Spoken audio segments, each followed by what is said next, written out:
கிட்டத்தட்ட ஒரு 5 மாவட்டத்துக்கு பிரச்சாரத்துக்கு போனோம். இந்த மாதிரி எதுவுமே நடக்கல. ஆனால் கரூரில் மட்டும் ஏன் எப்படி நடக்குது, எப்படி நடக்குது?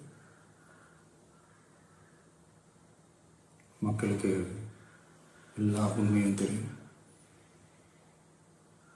மக்கள் எல்லாத்தையும் பார்த்துக்கிட்டு இருக்கிறாங்க. கரூரை சேர்ந்த அந்த மக்கள் அந்த உண்மையெல்லாம் வெளியில் சொல்லும்போது எனக்கு கடவுளே நேரில் வந்து இறங்கி அந்த உண்மைகள்லாம் சொல்கிற மாதிரி எனக்கு தோணுச்சு. சீக்கிரமே எல்லா உண்மைகளும் வெளியில் வரும்.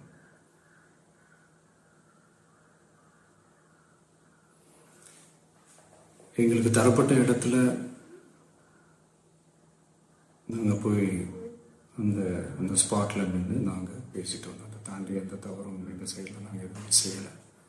பட் இருந்தாலும் எங்கள் கட்சியை சேர்ந்த நிர்வாகிகள் தோழர்கள் மேலே எஃப்ஐஆர், அது மட்டும் இல்லை சோஷியல் மீடியாவை சேர்ந்த நண்பர்கள் தோழர்கள் அவங்க மேலே எஃப்ஐஆர்லாம் போட்டு இப்போ பிடிச்சிட்டு இருக்கிறாங்க.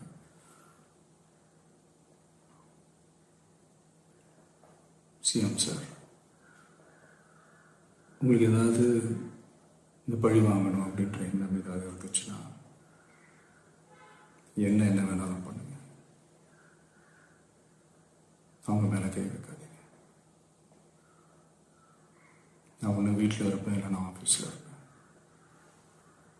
என்ன வேணாலும் செய்யுங்க. நண்பர்களே, தோழர்களே, நம்மளோட அரசியல் பயணம் இன்னும் ஸ்ட்ராங்காக, இன்னும் தைரியத்தோட கண்டினியூ ஆகும்.